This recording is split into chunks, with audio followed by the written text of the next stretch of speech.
그렇게 할 게 없습니다. 항상 문제는 문제를 잊어버리고 살기 때문에 우리가 시험에 많이 들게 되죠. 오늘도 이렇게 하나님 은혜 안에서 함께 모여서 또 하나님께 예배하고 또 말씀으로 또 하나님께서 우리 주시는 하나님의 음성 그렇게 얼마나 감사한지 모릅니다. 여러분 실존주의 철학자 아주 유명한 철학자죠. 피에르 케고르는 그의 위대한 수필적인 철학서적인 이것이냐 저것이냐 라는 책에서 자기 성찰적으로 사람을 나누고 있는데요. 심미적인 인간과 윤리적인 인간 이렇게 나누고 있습니다. 이 책에서 내가 심미적인 선택을 할 것인가 윤리적인 선택을 할 것인가 이걸 지속적으로 질문하고 있는데요. 여러분 특별한 새로운 용어도 심미적인 선택이 도대체 뭐냐? 쉽게 말하면 내 마음에 느낀 대로 그죠? 쾌락적인 것, 눈에 보이는 것, 감각적인 것, 즐거운 것, 당장 내 손으로 경험할 수 있는 실질적인 것들을 택할 때 심미적인 선택을 하는 것입니다. 그런데 이 심미적인 것을 선택하면서 사는 사람이 필연적으로 만나는 한 가지 딜레마가 있는데 그것은 이 심미적인 선택으로는 결코 만족할 수 없다는 것입니다. 이 땅에서 내가 하고 싶은 대로 내가 경험하고 싶은 것 그걸 선택하며 살아가고 결코 만족할 수 없다는 것입니다. 쾌락을 추구하고 여러 가지 감각적인 것을 추구하지만 당황스러울 정도로 너무나 빨리 한계를 느끼게 됩니다. 예쁘고 잘생긴 사람을 만나서 결혼하지만 예쁘다는 심리적인 조건은 금방 무너집니다. 요즘 젊은이들 하죠. 저 정도 얼굴이면 내 죽을 때까지 하겠다. 그것마치 뻔히 없습니다. 며칠 못 갑니다. 요즘 뉴스를 보면 일반인들도 쉽게 구할 수 있을 정도로 마약 유통이 자유로워졌다고 합니다. 한국에도 이제 마약 청정국이 아니라는 소식을 접하죠. 마약도 마찬가지고 쾌락적인 것, 감각적인 것입니다. 마약은 처음 손대었던 그날의 황홀감이 가장 크다고 이야기합니다. 그 황홀감을 유지하기 위해서는 이 복용량을 계속해서 늘려야 되고 더 강한 것을 또 찾아야 됩니다. 여러분 게임도 마찬가지입니다. 더 자극적인 것을 제공해야만 경험자가 최초에 느낀 그 쾌감을 유지할 수가 있습니다. 다시 말해서 더 많은 날밤을 새워야 처음에 1시간 했을 때 느꼈던 짜릿함을 유지할 수가 있습니다. 나중에는 일주일 밤을 새워도 처음 1시간 경험했던 짜릿함을 못 미치게 되면서 점점 폐인이 되어가는 것입니다. 여러분 우리 의식주도 마찬가지입니다. 다 심미적인 단계에 물러가 있습니다. 요즘에 또 한번 살아보고 싶은 그 집 가운데 펜트하우스라는 걸 들어봤습니다. 펜트하우스 아주 고층 빌딩에 그죠? 전망이 쫙 보이고 그 넓은데 안에도 못 맞게 다 있고 그죠? 여러분 이런 것을 꿈꾸다가 마침내 그 꿈을 이루었다 합시다. 하루하루가 얼마나 즐겁고 행복할까요? 자명종을 맞춰놓지 않아도 행복감에 아마 깨질 것입니다. 커튼을 열어젖혔을 때 굽이 도는 한강이 보이고 눈을 조금만 들면 남산타워가 굿모닝 하면서 손을 딱 흔듭니다. 다른 쪽으로 시선을 옮기면 북한산이 나를 안아주는 그런 멋진 곳에 산다면 그런 기쁨이 계속될까요? 하지만 그러한 삶을 살았던 사람들의 이야기를 들어보면 그런 기쁨도 얼마 가지 못하더라는 것입니다. 결국은 이 심미적인 쾌락은 생각보다 빨리 그 한계 상황에 도달합니다. 키에르케고르는 그 지점을 권태와 지겨움이다 그렇게 말합니다. 권태와 지겨움. 그곳에서 더 이상 새로움을 느끼지 못하고 이제 권태를 느낍니다. 매일 반복되는 그런 사람이 이제 지겨워질 때 심미적인 인간은 한계 상황에 도달하게 되는 것입니다. 이 심리적인 단계 이후에 인간은 또 다른 하나의 선택으로 도약하게 되는데 계획해보는 그 지점을 윤리적인 단계라고 합니다. 자, 예를 들면 이런 상황입니다. 매일 게임만 하던 아이가 갑자기 게임의 지겨움과 권태를 느끼는 날, 재미없어 하고 밖에 나가서 끈을 하나 딱 가져와서 머리에 뒷고 묶고는 연필 몇 자루 가져다가 쓱쓱 깎고 주먹을 쥐면서 이렇게 이야기합니다. 놀 만큼 놀았으니 이제 공부할 거다. 그 순간 아이는 심리적 인간에서 윤리적 인간으로 도약하게 된 것입니다. 마약과 도박을 하던 사람이 근태와 지경을 만나는 날 이렇게 이야기합니다. 이제 도박 끊고 마약 끊고 한번 제대로 살아봐야 되겠다. 그리고 신문을 펼쳐서 구인난을 보기 시작합니다. 드디어 직장을 잡아서 출근합니다. 첫 월급을 받아서 산 내복 두벌을 가지고 부모님 앞에 무릎 꿇고 부모님 고맙습니다 하는 날 이제 심리적 인간이 윤리적 인간으로 도약한 것입니다. 여러분 40, 50대 대부분의 이 단계의 삶을 살아갑니다. 젊었을 때 속된 말로 껌 좀 씹고 침 좀 뱉으며 살다가 어느 날 마음 잡고 제대로 살기 시작해서 중년을 힘겹게 보내는 사람들입니다.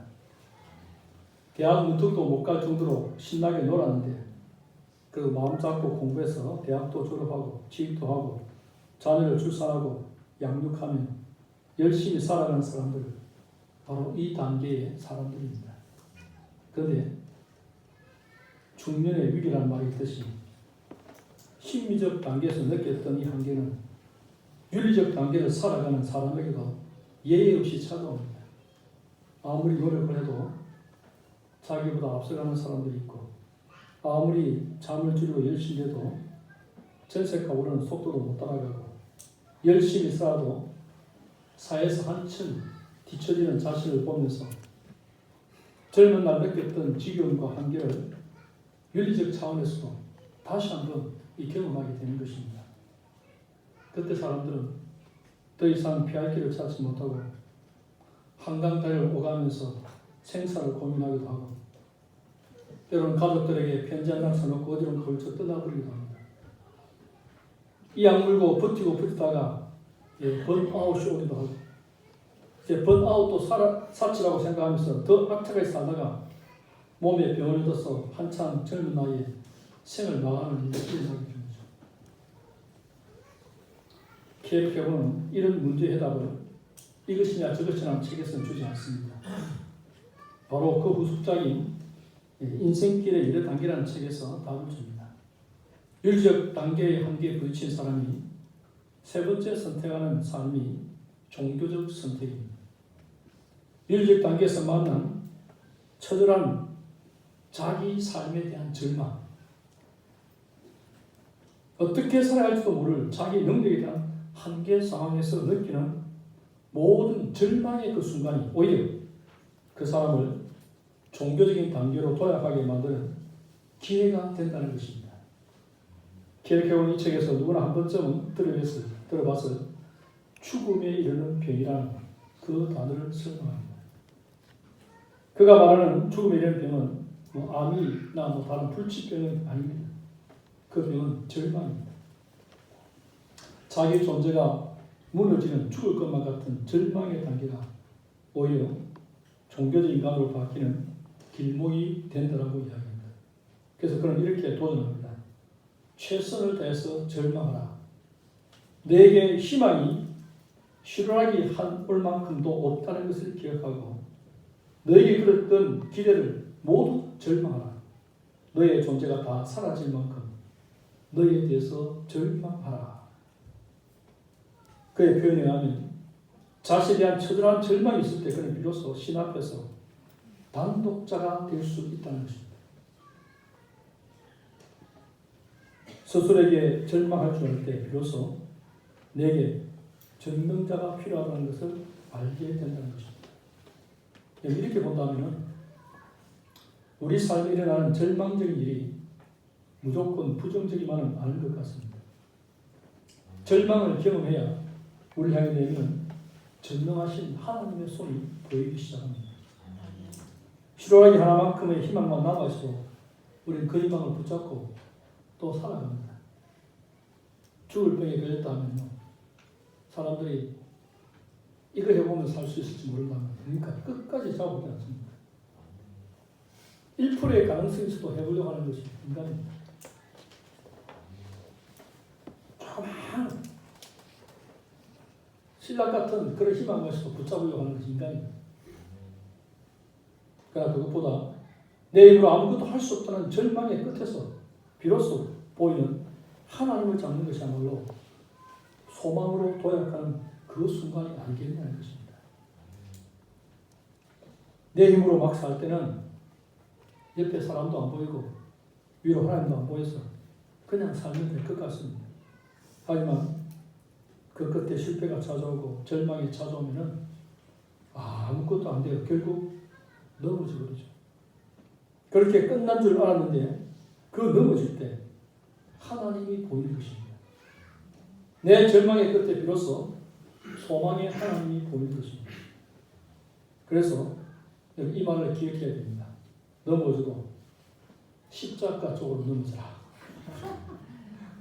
넘어져도 잘 넘어져야 됩니다. 방향은 십자가 쪽으로 넘어져야지 지옥으로 넘어지면 안 됩니다. 우리 인생에 절망이 왔을 때 여러분 세상으로 넘어지면 소망이 없습니다. 세상으로 넘어지면 영원한 절망 속에 들어가지만 십자가 쪽으로 넘어지면 이제 십자가 붙들고 일어서면 됩니다. 하나님 쪽으로 넘어져서 그분을 만난다면 인생에 새로운 지평이 열립니다. 그래서 우리 하나님을 믿는 사람에게는 절망이라는 건 없습니다. 인생의 문제에 있어서 절망적인 상황이 올 때 이제 하나님을 향한 문이 열린다 생각하면요, 그 절망이 감사가 되는 것입니다. 인생을 살아가면서 선택을 해야 될 때 고민 없이 이걸 선택해라고 성경이 알려주는 몇 가지 있습니다. 오늘 읽은 본문 속에 나타납니다.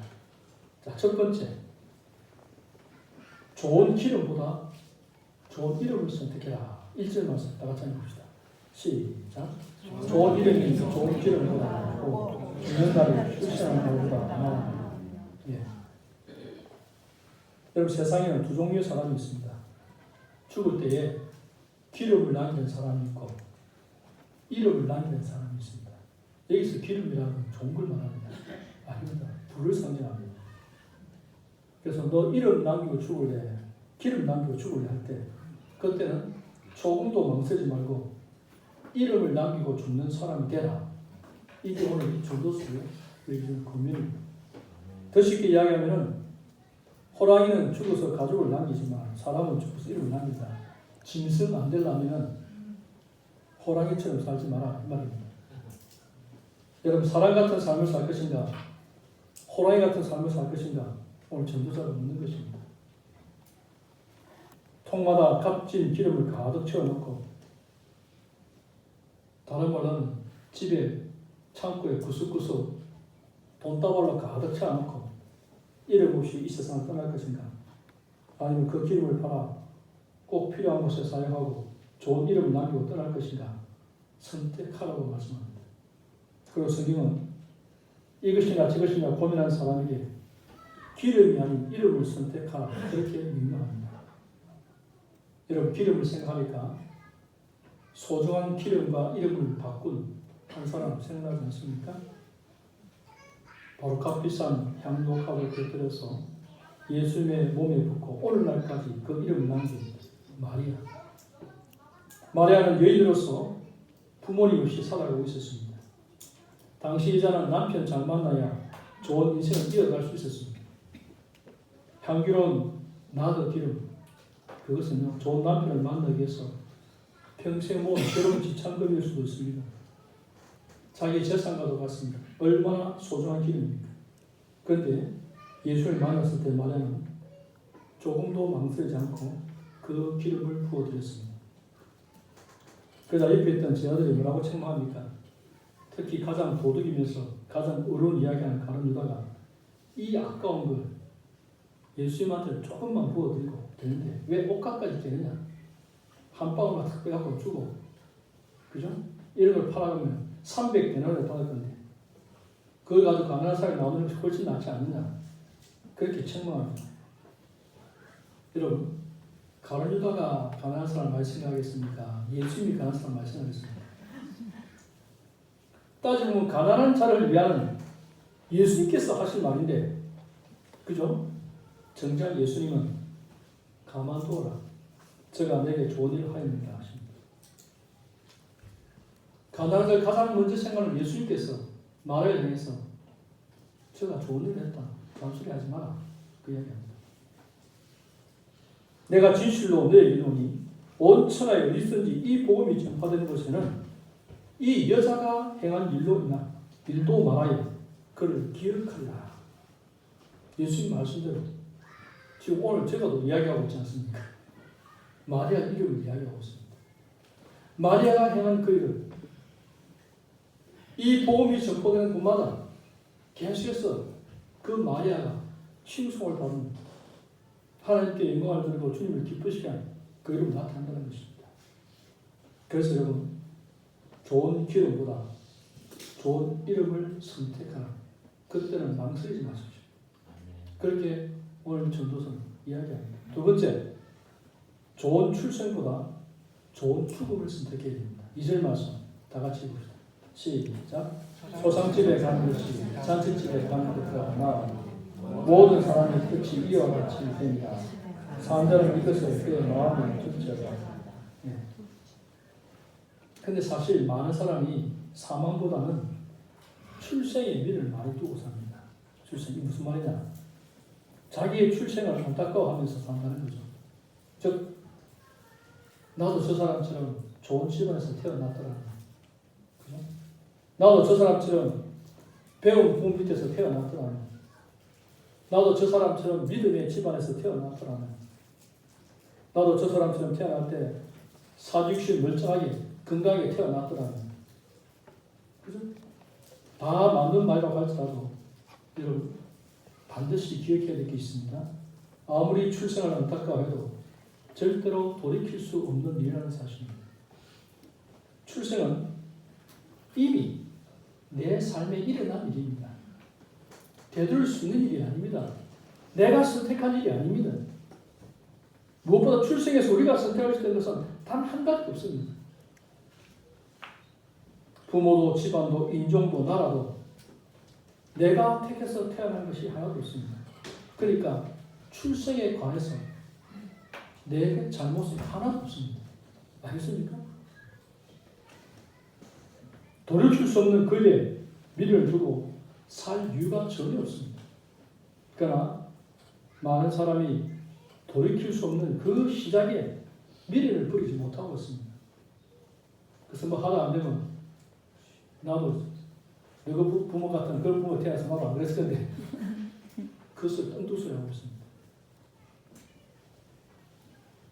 그래서 지혜자는 죽는 날이 출생한 날보다 더 중요하다 그렇게 얘기합니다. 어떻게 태어날 것인가는 내가 결정할 수 없지만 어떻게 이 세상을 마무리하냐는 내가 선택할 수 있기 때문입니다. 여러분, 출생보다 낮게 영광스럽게 마무리할 것이냐, 아니면 비참한 출생만큼 비참하게 인생을 마무리할 것이냐, 그것은 나의 선택에 달린 것입니다. 세상에는 비참한 가정에서 태어났지만 운명을 탓하지 않고 멋지게 살아내어서 죽을 때 모든 사람에게 칭찬과 존경을 받으면서 주님의 품으로 떠나는 사람이 있습니다. 그런가 하면 세상에서 가장 유복한 가정에 태어났으면서 아무렇게나 살다가 많은 사람에게 피해를 주고 모든 사람의 손가락질을 받으면서 이 세상을 떠나는 사람도 있습니다. 여러분, 출생보다 죽음이 더욱더 중요합니다. 여러분, 첫인상보다 중요한 것이 마지막 인상입니다. 처음에 웃는 사람보다 마지막에 웃는 사람이 더 위대한 사람입니다. 그래서 전도자는 말합니다. 일의 끝이 시작보다 낫고, 8절 상반절 나오죠? 여러분, 살수록 더 칭찬받고 존경받고 사랑받다가 마지막에 아름답게 주님께 가는 그 인생이 가장 복된 인생입니다. 여러분 늙어가도 잘 늙어가야 됩니다. 갈수록 칭찬과 존경, 인정과 사랑을 받을 수 있는 여러분 돌이킬 수 없는 과거에 묶여서 남은 인생은 제대로 살아내지 못해서 안 됩니다. 왜 과거가 우리를 괴롭힙니까? 이제 그만 과거를 놓아주십시오. 이제 말씀에 의지해서 일어나야 됩니다. 욥기 8장 7절에도 우리가 많이 사용해도 내 시작은 미약하여서 내 나중은 창다이다. 물론 다른 의미가 있겠지만 그러나 시작은 내가 별 볼 일 없이 그 어떤 주목도 받지 못하고 그저 그렇게 살아갈 수밖에 없는 그런 출생, 그런 나라, 그런 신분, 그런 가정에서 자랐다 할지라도요 나중은 달라질 수 있습니다. 아니겠습니까? 하나님께서 은혜를 주시면 얼마든지 달라질 수 있습니다. 사람들은 내 시작에는 별 관심이 없습니다. 그죠? 내가 뭐 어디 출신인가 뭐 특별히 중요한 게 아닙니다. 정말 공부를 많이 했던 사람들은요, 네가 어느 대학 나가 그거 별 관심 없습니다. 그게 별로 중요하지 않다. 인생 살아본 사람은 그렇게 합니다. 어느 대학 나가 가장 관심 있는 사람입니까? 대학 들어갈 사람이 제일 관심이 많지. 그죠? 우리 원차에 관심이 많지. 다른 사람 별로 관심 없습니다. 이미 대학 들어가고 나면요, 별게 아니에요. 어떤 삶을 사는 거예요. 그리고 나이가 들어보세요. 이제 60, 70 넘어가면 대학을 나오고 박사나 초등학교 못 나온 사람 똑같아요. 뭐 별 게 없어. 큰 차이 없어. 여러분 믿음으로 잘 사는 사람이 훨씬 더 지혜롭고 똑똑할 수 있습니다. 평생 교육이라는 게 있습니다. 나이가 들면서 계속해서 하나님 말씀을 연단을 받고 믿음으로 잘 승수한 사람들은요, 생각의 지혜와 지식이 아주 풍성히 있습니다. 그런데 공부는 열심히 잘 했는데 대학에서 막 1등도 하고 막 장학금도 받았는데 졸업하고 나서부터 늘 관심이 심미적인 인간 수준을 머물러갖고 자기 편향을 쫓아서 욕심을 쫓아 살아가면 머리가 텅 빕니다. 생각하는 것이 전부 다 수준 이하입니다. 저 사람이 저 공부한 사람 맞나 싶을 정도로 그런 사람도 많습니다. 여러분, 사람들은 시작에 별 관심 없습니다. 마지막에 어떻게 장식할까? 그거 보고 싶을 뿐입니다. 또 과거에 좋은 기억에 묶여있는 사람들도 있습니다. 과거에 좋은 기억에 묶여있는 사람 뭐라고 이야기합니까? 목사님, 제가 이래 봐도 왕년에 뭐 이렇게 합니다. 무슨 말입니까? 자기가 알아달라 이 말입니다. 알아달라. 과거에 잘 나가던 그때 자신을 묶어놓고 안 되는 오늘을 한탄하는 사람들 얼마나 많은지 모릅니다. 여러분, 나쁜 과거든 잘 나가는 과거든 오늘의 나를 비참하게 만들었다면 다 놓아서 보내야 됩니다. 다 던져버리십시오. 앞으로 살아가려는 것이기 바랍니다. 10절 말씀 한번 읽읍시다. 10절 시작. 옛날이 오늘보다 나아.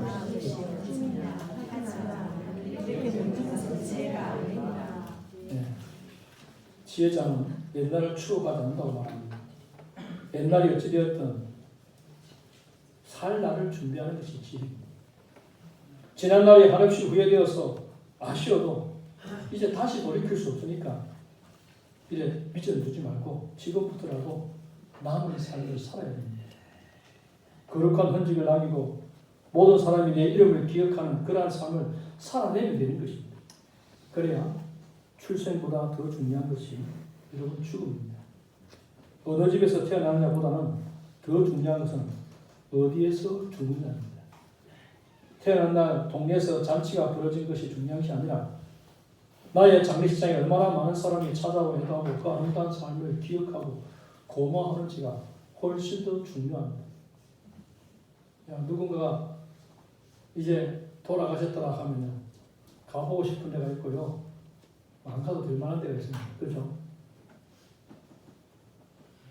꼭 가봐야 되겠다는 마음이 드는 그런 분들 있지 않습니까? 잘 살았는데. 그럼 세 번째로요. 뭘 선택해야 되냐? 잔치집보다 초상집을 선택해라. 2절 상반절에 보면 초상집에 가는 것이 잔치집에 가는 것보다 나으니. 또 4절 말씀 또 읽고 4절 읽읍시다. 시작. 지혜자의 마음은 초상집에 있으되 유리한 자의 마음은 혼집에 있느니라. 내가 인생을 잘 살아왔는지를 결산하는 데 중요한 기준이 되는 구절입니다. 내가 슬픔과 절망 가운데 있는 사람, 병들고 아픈 사람을 더 많이 돌보고 살았는가? 아니면 온종일 웃다가 오는 그런 즐거운 것만 찾아다니며 살았는가? 이 땅에 살면 늘 맛집만 찾아다니고 늘 신나게 노는 것만 찾아다니고 그렇게 살다가 인생을 마감할 거니까 아니면 정말 아픈 사람들, 정말 도움이 필요한 사람들 찾아보고 또 그 영혼들을 불쌍히 구원하고 그렇게 살아갑니다.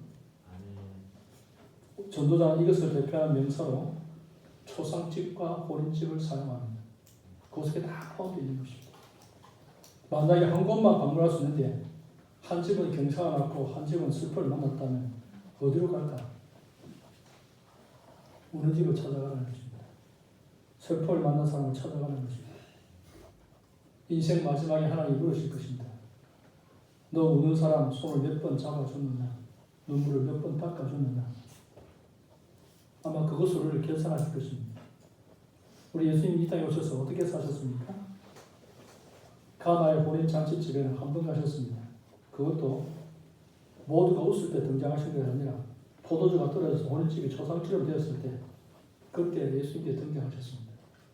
그 뒤부터는 죽었던 나사로의 집, 딸이 죽은 야이로의 회당장의 집, 하인이 죽은 백부장의 집, 열병으로 장모가 죽어가던 베드로의 집, 몸이 죽은 자가 받았던 혈육병 여인을 찾아가셨습니다.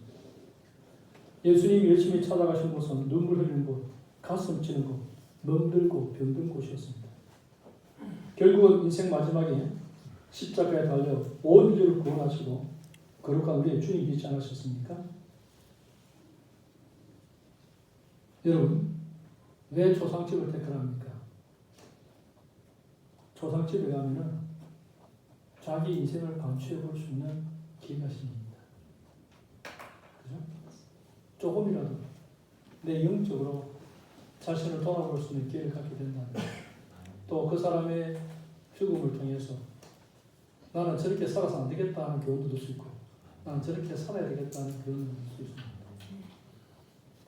그래서 잔치집보다 초상집을 택해라 그렇게 이야기하는 것입니다. 그 뭘 말합니까? 가치관입니다. 내 인생의 가치관을 얘기합니다. 한 청년을 여러분께 소개하고 싶습니다. 아마 여러분도 알 겁니다. 2006년 1월 33살의 미혼 청년이 유행성 출혈로 군 복무 중에 죽게 됩니다. 이 사람이 여사였고 영락교회 제3청년부를 출석하던 청년이었습니다. 아내가 있는 것도 아니고 자녀가 있는 것도 아닙니다. 그러면 그 장례식장에 기껏하여 몇 명 오겠습니까? 부모님, 청년회원들, 뭐 가까이 지인들 한 몇 명만 오지 않겠습니까? 그런데 아무도 기억하지 않을 듯한 청년의 장례식장에 아침부터 한 사람, 두 사람 찾기 시작하더니 사람들의 발걸음이 멈출 생각을 하지 않습니다. 그렇게 한 젊은이의 죽음에 4,000명의 조문객이 왔습니다. 그리고 그의 죽음 앞에서 몇 날 며칠을 눈물 흘리는 분들이 있었는데 병상 매트를 갈던 도우미 아주머니, 그 병원 앞에서 구두를 닦던 아저씨, 매점 아르바이트생, 그가 병을 고쳐준 환자, 우울증에 걸렸을 때 찬송가 테이프를 건네받은 사람들, 이런저런 사연을 가진 사람들이 여러분 4,000명이 되었습니다. 그들은 약속을 한 듯이 청년을 이끌어서 그는 우리 곁에 온 예수님과 같았다라고 이야기합니다. 잔치집을 찾아다니지 않고 우는 소리가 나는 것을 부지런히 찾아했던 사람입니다. 그가 죽고 난 뒤에 3년 안에 그의 이야기가 그 청년 바보사라는 책으로 출간됩니다. 여러분 바보도 이런 바보가 없습니다. 그러나 바보로 살았기 때문에 그는 기름이 아니라 이름을 남긴 사람이 되었습니다. 그 청년의 이름은 저하고 종씨입니다. 안수현. 또 한 분 근사님 소개하고 싶은데요. 그 근사님은 치매로 고생하시다가 83세의 일로 소천하셨습니다. 장례를 치르고 보니까 가족에게도 이야기하지 않고 시신을 전부 규정하셨다는 것을 가족들이 뒤늦게 알게 되었습니다. 그래서 기증센터로 가서 절차대로 장례식도 잘 치렀습니다. 그 후에 가족들이 장례 인사가 와서 봉투 2개를 목사님에게 건네줍니다. 하나는 장례 감사 헌금, 또 하나는 권사님이 직접 쓰신 글귀가 담긴 봉투였습니다. 그 봉투에는 간단하게 있었죠. 내가 쓸 돈 아니 아무도 가지지 말고 주님께 딱 거기까지 딱 써놨습니다. 왜냐하면 치매가 오고 기억이 희미해지니까 이렇게 써놓으신 것입니다. 내 기억이 다 사라져서 주님 건지 아닌지 내 입으로 말 못하는 그 순간을 위해서 이렇게 딱 써놓고는 마지막 남은 시식까지 다 기증하고 주님 품에 안겼다는 것입니다. 이 사람은 기름통에 기름이 얼마나 있는지 몰라도 아마 이분의 이름은 너무나도 귀하게 우리의 기억 속에 남겨질 것입니다. 여러분 기름을 남기겠습니까? 이름을 남기겠습니까? 출생을 원망하고 살겠습니까? 남은 인생 멋지게 주님 앞에서 살아서 영광스럽게 주님을 맞이하겠습니까? 자칫집만 찾아다닐 겁니까? 아니면 눈물 있는 초상집을 찾아다닐 것입니까? 우리의 마지막에 여러분 기름이 아닌 아름다운 이름으로 기억되기를 원합니다. 인생의 마지막 장례식장에 가족 모인 사람들이 우리가 남긴 기름으로 놀라는 게 아니라 남긴 이름으로 놀라는 그런 영광스러운 삶이 우리에게 허락되기를 주의 이름으로 소망합니다. 네. 살아계신 하나님 아버지, 오늘도 하나님의 말씀을 통해서 우리에게 주어진 인생의 그 기회가 얼마나 소중한지를 다시 한번 돌아보게 하시니 감사합니다. 기름을 남길 것인가, 이름을 남길 것인가. 하나님께서 우리에게 주신 이 생명의 날, 예수 믿고 구원받아 하나님의 자녀가 되고 하나님 나라를 위해서 살아갈 수 있도록 은혜의 복음을 우리에게 주셨고 영광스러운 하나님 나라를 건설하는 데 이바지할 수 있는 놀라운 사명을 주셨는데 이 세상에 잠깐 있다가 없을 헛된 것들을 쫓아서 심리적인 삶을 살아가는 불쌍한 인생들 되지 않게 하여 주시고 윤리적인 인생에 머물지 않게 하여 주시고 영광스러운 하나님의 나라의 대사로서 정말 이름을 남길 수 있는 하나님의 생명책에 하나님께서 기억하시는 하나님의 사람으로 살아갈 수 있도록 주여 오늘도 성령으로 저희를 권고하여 주시고 우리 또한 날마다 이 말씀들을 기억하면서 하루하루 아름다운 믿음의 삶을 연주해가는 복된 인생이 되게 하여 주옵소서. 예수님의 이름으로 기도하옵나이다. 아멘.